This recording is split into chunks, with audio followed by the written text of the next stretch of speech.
오직 주의 은혜로 지금 여기 서 있네. 한없는 경배, 한없는 찬양, 내 영혼 예배드리네.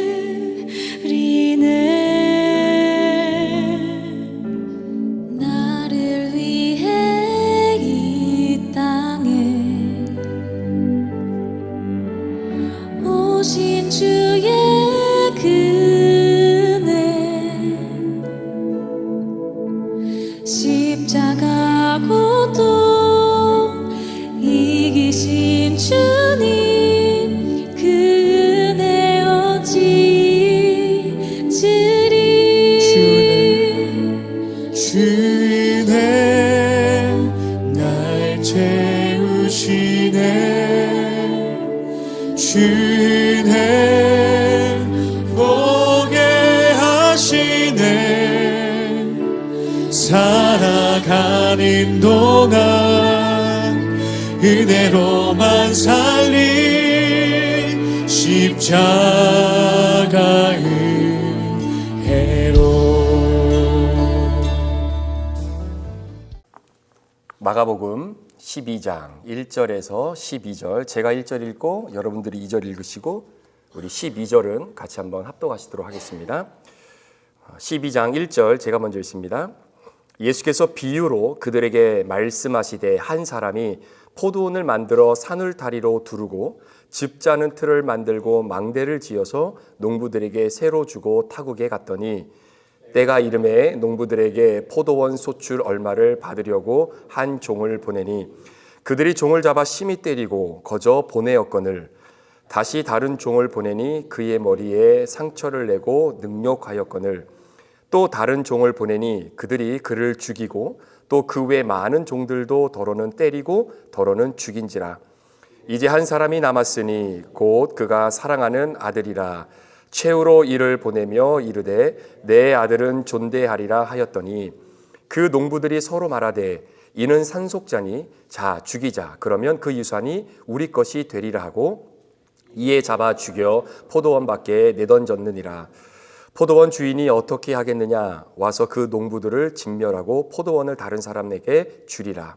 너희가 성경의 건축자들이 버린 돌이 모퉁이의 머릿돌이 되었나니 이것은 주로 말미암아 된 것이요 우리 눈에 놀랍도다 함을 읽어보지 못하였느냐 하시니라. 그들이 예수의 이 비유가 자기들을 가리켜 말씀하신 줄을 알고 잡고자 하되 무리를 두려워하여 예수를 두고 가니라. 아멘. 역사는 진정한 승자를 기록합니다 라고 하는 제목으로 우리 2025년도 우리 고난주간 첫 번째 날 우리 함께 말씀 잠시 나누겠습니다. 보통 역사라고 하는 것은 승자의 기록이다 이런 말이 있습니다. 그런데 우리가 하나님을 믿고 믿음의 여정을 걸어가는 그리스도인으로서 세상이 정의하고 평가하는 이 역사의 승자라고 하는 이 승자의 개념을 사실 저희는 다시 한번 재고해 볼 필요가 있는 사람들입니다. 여러분, 여기서 말하는 승자는 어떤 의미를 가지고 있는 승자일까요? 전쟁에서 이긴 사람이 승자라고 하는 그 의미일까요? 아니면 권력을 쥐고 자신의 뜻을 같이 하지 않는 모든 사람들을 다 숙청하고 정권을 잡은 그 사람들이 승리자일까요? 역사를 보면 늘 이 승리가 어느 사람이 차지하느냐에 대한 이 대립관계가 사실 계속해서 이어지는 것이 역사의 흐름이다라고 볼 수 있을 것입니다. 그런데 참 재밌는 것은 우리가 겉으로 볼 때 역사의 승자라고 말할 수 있는 사람들이 어느 순간 가면 그 승자의 자리를 고스란히 역사라고 하는 한 현장 앞으로 그대로 내어주게 되는 그러한 기이한 현상들을 사실 우리가 많이 보기도 합니다. 오늘 우리가 다루게 될 이 본문은 예수님의 비유로 시작을 하게 되는데, 그런데 이 비유의 말씀을 우리가 이해하기 위해서는 사실 바로 앞부분에 기록되어져 있는 예수님과 대제사장과의 이 힘에 대한 대립 구조를 우리가 조금 이해를 해야 오늘 본문 말씀을 통해 예수님이 무엇을 말하고자 하시는지를 우리가 쉽게 이해를 할 수 있습니다. 자, 그런 의미에서 오늘 우리가 읽은 본문 바로 앞부분에 있는 마가복음 11장 27절에서 33절까지의 내용은 바로 예수님과 그리고 대제사장의 대립구조, 힘의 대립구조를 철저하게 우리에게 보여주고 있는 내용이기도 합니다. 그래서 외형적으로 보면은 대제사장이었던 당시의 안나스가 사실 이긴 것 같은 승자의 자리를 차지하게 되는 것처럼 보이죠. 왜냐하면 결국 안나스가 예수님을 십자가에 못 박아 죽였기 때문입니다. 사실 안나스라고 하는 이 대제사장의 임기는 5년이에요. 그러니까 5년마다 한 번씩 바뀌게 되는데 이 안나스가 5년의 임기가 끝날 때쯤에 자신의 사위였던 가야바라고 하는 사람에게 이 대제사장의 직위를 세습하게 됩니다. 그러면서 앞에다가는 이 가야바라고 하는 이 사위를 세워놓고 사실 뒤에서는 자신이 이어왔던 대제사장의 권한을 계속해서 이어가게 되는 바로 그러한 권력의 타락의 현상을 보여주게 되는데 그런 모습을 외적으로 보면요. 안나스와 그의 사위였던 가야바가 사실은 승리자고 예수님이 완전히 패배자로 그려지는 것이 오늘 우리가 읽었던 본문의 한 단면입니다. 자, 그렇게 본다면 여러분 성경의 주인은요. 예수님은 패자로 그려질 수밖에 없기 때문에 예수님이 승자가 아니라 안나스와 가야바의 이야기가 사실 성경에 굉장히 많은 분량을 차지해야 되는 것이 맞는 것이죠. 자, 그러나 성경의 주인공은 비참하게도 세상의 권력에 아무것도 힘도 쓰지 못하고 그 십자가에 처형당한 예수님이 성경의 주인으로 등장하십니다. 그러니까 우리가 볼 때는 세상적인 관점으로 보면은 가야바와 안나스가 승자고 예수님이 패자인데 역사는 예수님이 승자고 이들이 패배자다라고 우리에게 소개하고 있는 것이죠. 자, 이러한 대립의 구조가 성경의 구조뿐만 아니라 여러분 세상의 역사도 마찬가지입니다. 조선시대의 수양대군이 자신의 조카였던 단종을 폐위시키죠. 그런데 이렇게 폐위시켰던 모든 절차와 방법들이 사실은 불법적이었습니다. 그래서 당시에 단종을 호위하고 단종을 섬기고 있었던 많은 신하들이 이러한 수양대군의 불법적인 문제를 이제는 제기하면서 소위 반란을 꿈꾸게 되는데 이런 모든 과정 속에서 수양대군이 했던 일들을 불법이라고 선포하면서 이들을 다시 물러내고 단종을 다시 왕의 자리에 즉위시키기 위해서 힘썼던 사람들이 있습니다. 이 사람들을 우리는 흔히 사육신이다 이렇게 부르죠. 그런데 결국 사육신이라고 하는 이 사람들이 자신들이 단종을 다시 즉위시키기 위해 했던 모든 이 계획과 역모가 다 드러나게 되면서 처참하게 처형을 당하게 됩니다. 그러니까 역사의 흔적에서 완전히 사라지는 것처럼 보이죠. 완전히 패배가 됩니다. 그러나 역사는 수양대군, 우리 세조라고 보통 이야기하죠. 이 수양대군을 승자로 인정하지 않습니다. 오히려 처참하게 그 칼날에 자신의 생명을 내놓았던 사육신의 사람들을 역사의 승자로 평가합니다.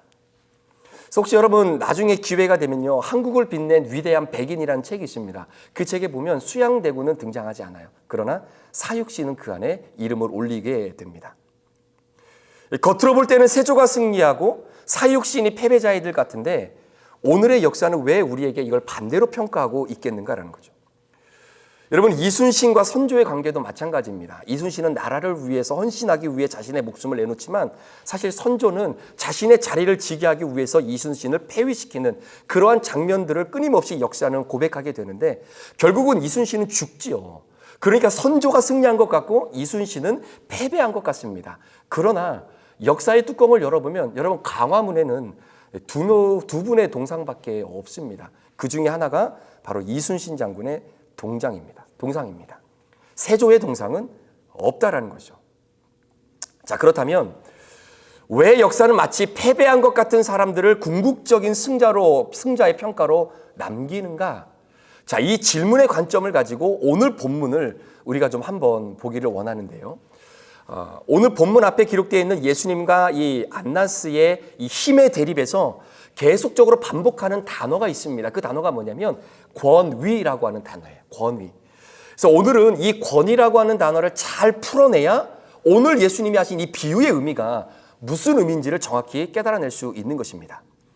여러분 성경에 보면 이 권위라고 하는 이 힘이라고 하는 단어를 두 가지로 표현하는데 첫 번째는 두나미스라고 하는 단어를 쓰고요. 또 한 가지의 단어는 엑서시아라고 하는 이 두 가지 헬라어 단어를 씁니다. 그런데 똑같이 힘이라고 표현되지만 이 두 단어가 쓰이는 힘의 현상은 철저하게 다르다라는 거예요. 예를 들어서 두나미스라고 하는 이 단어는요. 혹시 여러분 우리 옛날 어릴 때 시골에 장터가 열리게 되면 이제는 뭐 여러 가지 많은 물건을 파는 사람도 있지만 어떤 사람이 있냐면 차력을 하는 사람들이 있습니다. 그러니까 굉장히 힘이 센 사람이죠. 그래가지고 사람들을 막 모아요. 그러면서 사람들이 가지고 있지 않는 힘을 그 사람들에게 보여주면서 차력을 합니다. 그런데 차력을 하는 이유가 뭐냐면 약을 팔기 위해서 그래요. 내가 이 약을 먹었더니 이렇게 힘이 세졌다. 그러니까 여러분들도 이 약을 먹으면 나처럼 힘이 세진다. 그 힘을 가지고 나를 위해서 이 힘을 쓸 수 있다라고 하면서 약을 팝니다. 그런 거 다 들어보셨죠? TV에서도 보고. 두나미스가 그런 겁니다. 힘인데 그 힘을 철저하게 나를 위해서 쓰는 힘이 바로 성경에서 말하는 두나미스라는 거죠. 성경의 대표적인 인물이 삼손이라고 하는 사람입니다. 자, 이게 두나미스라고 하는 단어를 의미한다면 엑서시아라고 하는 이 단어는 어떤 의미를 갖고 있냐면 지금 이 트럼프가 대통령이 되고 난 다음에 이 관세 정책으로 인해서 굉장히 전 세계가 들쑥날쑥하는 현상입니다. 자, 그러니까 관세를 미국에서 얼마 퍼센트를 딱 때리니까 각각의 나라마다 이제는 미국과 협상을 하기 위해 틈새 시장을 노리게 되는 거죠.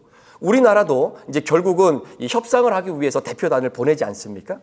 자, 이렇게 대표단을 보낼 때에 그 대리자 어깨에 놓여져 있는 모든 권위와 힘은 그 대표자 한 사람이 갖고 있는 권위와 힘이 아닙니다. 지금은 우리나라가 대통령의 자리가 공석이기 때문에 대통령 권한의 어떤 위험과 힘을 그대로 대표단의 이 대리자들이 어깨에 짊어지고 협상을 하게 되죠.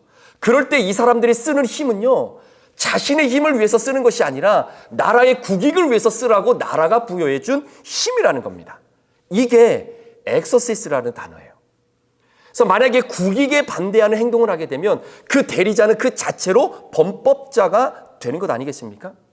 따라서 협상을 위해 대리인은 자신에게 주어진 그 힘과 권위를 자신의 역량과 능력을 위해 사용하는 것이 아니라 철저히 국가를 위해 쓰여져야 하는 힘, 이게 엑소시아라고 하는 힘이에요. 자, 그러니까 여러분, 나라든 기업이든 가정이든 비즈니스든 교회든 상관없이 여러 가지 힘들고 어려운 상황들이 펼쳐지는 그 내막을 가만히 들여다보면 바로 이 두나미스와 엑소시아의 대결입니다. 자기 힘을 드러내려고 하는 두나미스와 나보다 높은 뜻을 위해서 사용되어지는 엑소시아. 자, 그런데 참 신기한 것은요, 역사는 두나미스가 엑소시아를 이긴 적이 한 번도 없다라는 것이 역사의 평가예요. 자, 오늘 말씀이 바로 이 힘과 힘의 충돌입니다. 여러분, 대제사장이 가지고 있는 힘이 얼마나 대단했냐면요, 여러분, 대제사장은 당시 이 성전에서 이루어지는 모든 상권, 이 상권의 허가권을 누가 최종적으로 승인하냐면 대제사장이 승인을 하는 겁니다. 그러니까 그 사람에게서 허가권이 떨어지려면 얼마나 보이지 않는 곳에서 러비가 있었겠어요. 또 이 대제사장은 로마 총독과도 대면할 수 있는 힘을 갖고 권위를 갖고 있는 사람입니다. 그래서 대제사장에게는 성전이라고 하는 것이 하나님의 집이 아니라 대제사장이 장악하고 있는 공간이 되는 거예요. 그래서 예수님이 성전에 들어오셨을 때에 물건을 파는 사람들의 상을 다 뒤집어 엎으면서 왜 하나님의 집을, 아버지의 집을 강도의 굴렬로 만들어 놓고 만민이 기도하는 집인데 왜 장사해야 하는 이런 굴렬로 만들어 놓았느냐라고 하면서 완전히 상을 다 뒤집어 엎잖아요. 이 소식이 대제사장에게 들어간 겁니다. 그러니까 이 소식을 듣고 대제사장인 이 안나스가 분한 마음을 가지고 예수님 앞에 찾아와서 면전에 대고 얘기했던 것이 네가 지금 무슨 권위로 네가 이런 행동을 하느냐? 이렇게 물어보는 거예요. 지금 예수님과 대제사장이 부딪히고 있는 겁니다. 힘의 본질의 대립입니다. 여러분, 또 대제사장직은요, 우리가 민수기의 말씀에서도 나왔지만 이 이스라엘의 레위 지파 가운데 특히 아론의 혈통에 있는 사람들만 대제사장의 역할을 감당했었던 때가 있었습니다. 그러니까 이 대제사장직은요, 임명직이 아니라 세습직이에요. 그리고 한 번 대제사장이 되면 죽을 때까지 하는 평생직입니다. 그런데 이 제도가 로마가 이스라엘을 통치하는 그 순간 세습직에서 임명직으로 바뀌어버려요. 그래서 아론의 후예가 아니어도, 혈통적으로 아론의 혈통이 아니어도 로마의 총독의 눈에만 잘 띄면 대제사장의 역할을 감당할 수 있는 길이 열리게 된 겁니다. 그러니 얼마나 대제사장의 직을 감당하기 위해서 사람들이 피 터지게 싸웠겠어요. 여러분, 대제사장의 또 다른 특권은요, 당시 유대 사회의 행정기관과 사법기관의 최고의 의결기관이 사내들인 공회입니다. 그 사내들인 공회의 수장이 바로 이 대제사장이 감당하는 직이었다라는 것이죠. 그러니까 대제사장은요, 종교인이 아닙니다. 완전히 정치인이다라고 말할 수 있는 겁니다. 그래서 당시에 안나스가 뇌물을 주고 이 대제사장의 자리를 얻게 된 겁니다. 그래서 성전에서 행해지는 모든 상권을 통해서 엄청난 이익을 이 안나스 대제사장이 다 거두어 들인 거예요. 그래서 어떤 고고학자가 말하기를 나중에 이렇게 이 건물이나 이런 이 고고학적으로 이렇게 발굴을 해보니까 이루 말할 수 없는 엄청난 휘황스럽고 아주 굉장히 큰 이 집 하나가 고고학적으로 발견이 됐는데 아마도 이 집이 당시 이 대제사장이었던 안나스의 집이 아니었겠는가라고 할 정도로 굉장한 부를 누렸던 바로 그 자리입니다. 자, 이 사람이 예수님을 죽인 이유가 뭐겠느냐라는 거예요. 여러분, 예수님은 성전은 만민이 기도하는 집이라고 하셨어요. 그런데 이권을 놓치지 않기 위해서 결국 예수님을 죽입니다. 그러니까 보세요. 대제사장은 자신에게 주어진 권력과 힘을 철저히 자신만을 위해서 사용합니다. 그게 두나미스예요. 그런데 예수님은 이 땅에 오셔서 단 한 번도 예수님에게 주어진 힘과 권위와 능력을 예수님 자신을 위해서 사용한 적은 단 한 번도 없습니다. 철저히 하나님 나라와 하나님의 영혼들을 위해서 아버지 하나님이 보내주신 그 뜻을 이루기 위해서 자신의 힘을 사용했던 엑소시아의 인생이죠. 그래서 요한복음 6장 38절에 내가 하늘에서 내려온 것은 내 뜻을 행하려고 하는 것이 아니라 나를 보내신 이의 뜻을 행하려 함이니라, 이렇게 예수님이 고백을 하는 겁니다. 자, 그러한 이 힘의 구조, 이 대결, 이 맥락에서 오늘 예수님이 바로 이런 이 대제사장과 당시 종교적 지도자들에게 이 두나미스의 혈안이 되어서 살아가는 이들에게 예수님이 포도원의 비유, 오늘 본문 말씀을 주신 거예요. 한 사람이 포도원을 만들고 난 후에 농부들에게 세를 주고 타국으로 떠납니다. 어느 정도 기간이 지나고 난 이후에 포도원의 소출을 얻어내기 위해서 한 종을 보냈는데 농부들이 그 종을 심히 때리고 빈손으로 보내죠. 이에 다시 주인이 농부들에게 다른 종을 보내서 이제는 소출을 얻고자 했더니 이제는 그 종을 죽이고 그 외에 많은 종들도 때리고 죽입니다. 이제는 마지막으로 최후의 보류로 이제는 아들을 보내게 되는 거죠. 마치 협상할 수 있는 그런 이 대리인처럼 아들을 보냅니다. 그래도 농부들이 내 아들은 존대하겠지, 귀하게 여기겠지. 그런데 농부들이 이 아들을 보자마자 아들을 죽이자. 그러면 모든 이 유산이 우리의 것이 되리라 하고 아들을 죽입니다. 결국 포도원 주인은 농부들을 모두 다 진멸하고 그리고 포도원을 다른 사람들에게 주게 되죠. 자, 이 구도를 예수님과 대제사장 가야스 안나바 이러한 사람들과의 이 대립 구조로 한번 우리가 들여다보면 여러분, 종들을 죽여요. 종은요, 자신의 힘과 능력을 가지고 나가는 사람들이 아닙니다. 이 포도원의 주인의 힘과 능력을 등에 업고 그 뜻을 이루기 위해 나가는 종들입니다. 근데 그 종들이 죽어요. 심하게 맞아요. 패배합니다. 무너집니다. 그 뜻을 이루지 못한 것 같습니다. 그래서 마지막으로 선택한 방법이 아들을 보내는 겁니다. 그런데 그 아들을 존귀하게 여길 줄 알았는데 이 농부들이 아들을 심지어 죽이고 결국은 이 포도원의 주인의 마음에 돌이킬 수 없는 상처를 주는 결과를 초래하게 됩니다. 어떻게 보면 이 포도원의 주인은 자신들을 위해서 사용한 두나미스, 종들을 죽이고 아들을 죽이면 지금 이 농부들은 이 포도원 밭이 우리 것이 될 것이다 라고 하는 그러한 힘의 권력과 논리에서 철저하게 두나미스라고 하는 힘을 사용함으로 자신의 이권을 챙기려고 했던 사람들의 모습을 보인다면, 포도원 주인의 힘과 능력을 등에 업고 그 포도원의 주인의 뜻을 이루기 위해 이 땅에 보냄받은 농부들의 종들, 그리고 궁극적으로는 그 아들도 죽지요.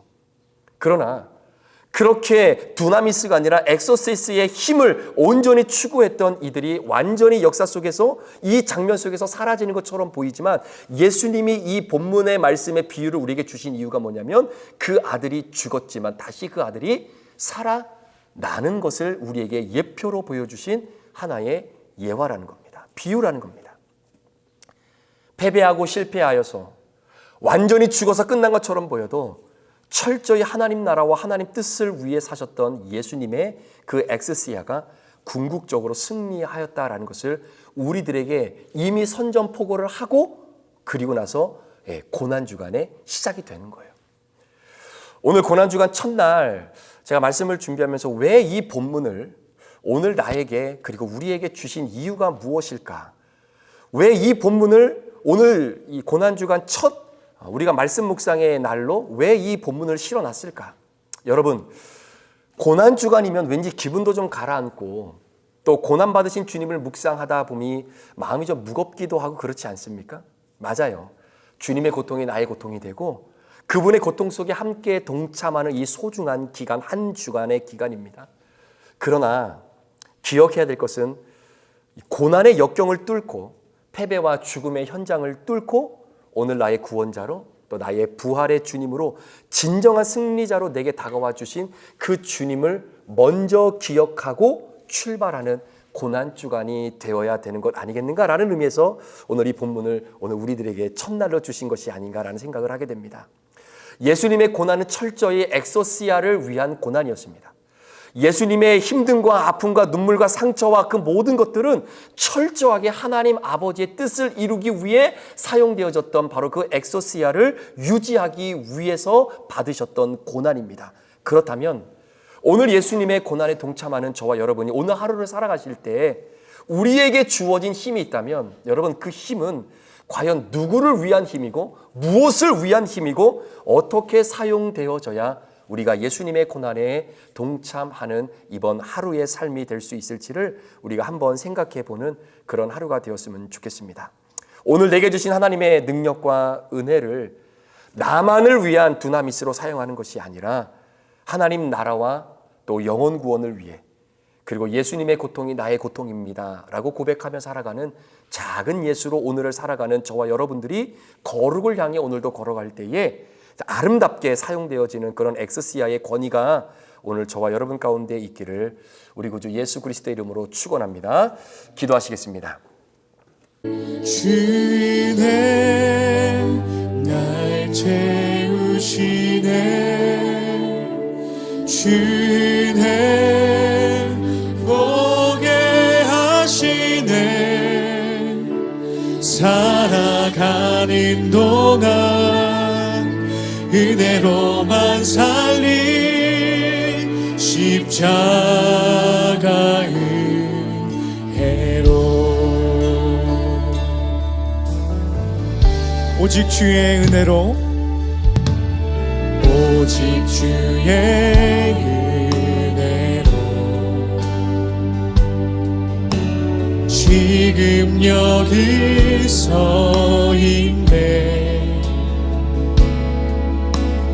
한없는 경배 한없는 찬양 내 영혼 예배 드리네 나를 위해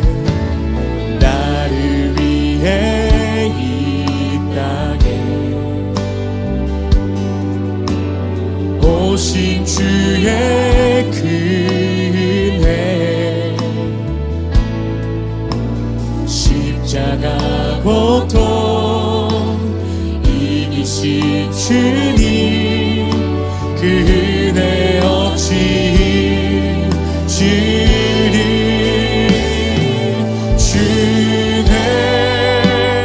날 채우시네 주네 보게 하시네 살아가는 동안 은혜로만 살림 십자가의 아멘 주네 주네 주네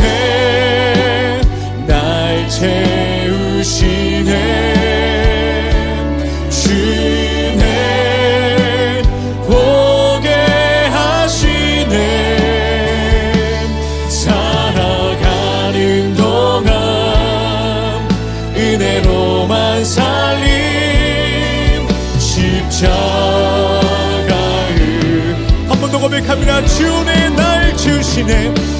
주 은혜 날 채우시네. 주 은혜 보게 하시네. 살아가는 동안 은혜로만 살림 십자가 은혜로 주네. 주네 날 채우시네. 주네 보게 하시네. 살아가는 동안 은혜로만 살림 십자가의 살아가는 동안 은혜로만 살림 살아가는 동안 은혜로만 살림 십자가의 은혜로. 아멘. 주님 살아가는 동안 주님의 그 십자가 은혜로 말미암아 날마다 승리케 되는 우리의 삶이 되게 하여 주시옵소서. 오직 주님의 그 은혜로 살아가는 우리가 될 수 있도록 주여 역사하여 주시옵소서. 아멘 아멘.